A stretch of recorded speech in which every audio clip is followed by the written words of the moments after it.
Ever since Andy Signore wrote that article on Fandomwire about Tobey Maguire and Andrew Garfield signing on for Spider-Man 3, things have been completely out of control. You have Grace Randolph talking about how the main reasons as to why nothing is signed yet is because of Tobey Maguire playing hard to get. And my response to that was until a certain director got him on board. And for those of you on my fan support page who have been watching my videos, you know as to who that director is. Then you have Chris Killian, who I've never seen before on here. Usually I see Brandon Davis, which is actually pretty cool. Not only debunking the signing of Tobey Maguire and Andrew Garfield, but only being a complete douchebag about it, and not even wanting to mention Andy or Fandomwire because it's a bad thing.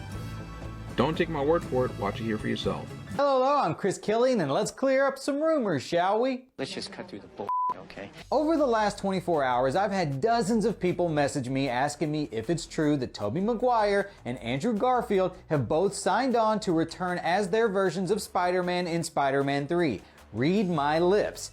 No, it is not true yet. Now let me explain what's going on. A particular outlet who shall remain unnamed claimed to have a Sony source who confirmed this, yet no other outlets have reported on this even though it's been rumored for a while. So while there's a high probability that Tobey and Andrew will return, if they do, this outlet gets to say, ta-da, told you so, and if they don't, they can just claim negotiations broke down or just ignore they ever said it. It's kind of a shady way to spread the news if I'm being honest. Let me be crystal clear. Tobey Maguire and Andrew Garfield, as far as anyone knows, have not yet signed on to return for Spider-Man 3. They could sign on very soon since Spider-Man 3 is about to start filming, but it has not been confirmed by any reliable sources. So I made a response to it, and I made a really good point that I knew about the Tom Holland casting a week before it was announced, and that the photo along with the date of June 12, 2015 is still on there, and that the announcement was officially made on June 23, 2015.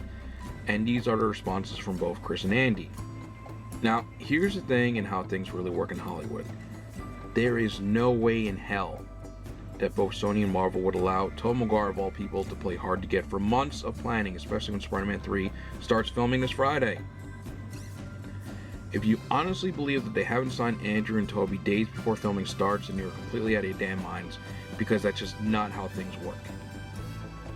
And what pisses me off is that when it officially gets announced, the full credit will go to somebody else and they will completely disregard who broke the story first. What also pisses me off is that people are becoming really disrespectful towards Andy because of his past and Riley because of what happened with 7webhead's YouTube channel. And I'll make things perfectly clear here, and in the words of Batman, it's not who you are underneath, it's what you do that defines you. Those about to sin cast the first stone. And with the way things are going lately in this generation, I know that some asshats definitely will throw the first stone, even though that person is fully aware that no one, and I mean nobody's perfect. It's just your personal life and past mistakes are now in the open to the public, so it's easier for you to throw that first stone. Look, I haven't really gotten into what happened with Andy in his past, and majority of times a woman is telling the truth, but majority of times they also lie about it, which is why they investigate. And you know, if it turns out that it was all bullshit, it's too late because damage is already done. And as far as I know, he's a really nice guy, and his channel is actually pretty cool, and I've been watching it for a while now. I just actually watched an episode where he was on Jeremy's channel from Geeks and Gamers, which is actually really cool. So I'm not going to sit here and judge whatever happened in his past because it's none of my business. And I won't disregard the hard work he's put into his life's work because, you know, I know damn well that nobody's perfect, and every one of us has done something in our lives that, you know, obviously we don't want out in the open. And the issue right now is that in this world that we live in is that if you've done something wrong, there are no second chances, and it will jeopardize your hard-working career based on something that could be true or false. It's happened to so many actors and celebrities over the years, and people on social media can be so hateful and cruel, it's just disgusting. And I mean, look, there's no such thing as forgiveness or second chances anymore, because all people ever want to do is constantly remind you of your past sins while their sins are well hidden, and let me tell you, it's painful as shit. And as far as to what happened to 7webheads, and trust me that everyone kept asking me over and over again where he was, because they remembered when he told me that I inspired him to do the YouTube videos, which is why at first he wore the Spider-Man mask in his videos. And my response was that he was on Spider Island vacation with Mary Jane, because I got sick and tired of repeating the same thing over again, that wherever he is, He does not owe it to anyone to explain anything, and now we should be thankful for the years he spent entertaining us and respect his wishes to be left alone. And people got pissed off and claimed that Fandomwire took over Seven's channel, when in truth it was passed on to them. Okay? And even if Seven wanted to lead his YouTube channel, he would have, but instead he passed it on to them so that it can live on and are in good hands. I met Raleigh at NYCC last year, which is New York Comic Con for those of you who don't know what that means. And he's really nice, and there's good reasons as to why Seven handed it over to them, because obviously he trusts them. I could have asked as to why he left or what happened, but you know what? It's none of my business, so I'm respecting that. And there's no reason to be hateful or spiteful, because not only are you disrespecting Riley, who's actually a really cool guy, but you're also disrespecting Seven Webhead's decision to keep the channel alive and passing it on to them. Think about that for a second there.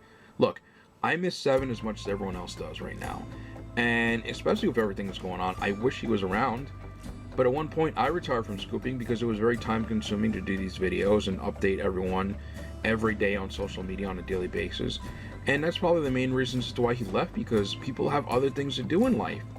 And at one point, we all have to move on.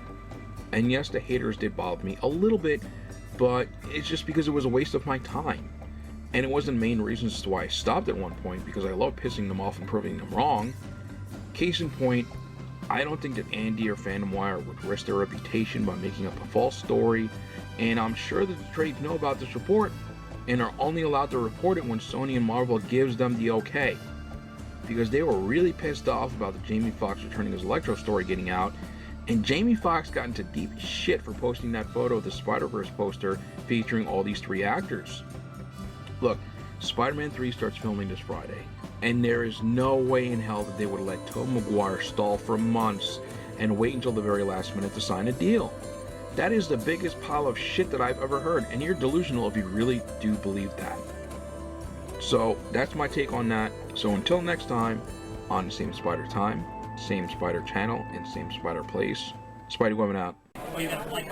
Thanks, Tiger. You just hit the jackpot. Woo!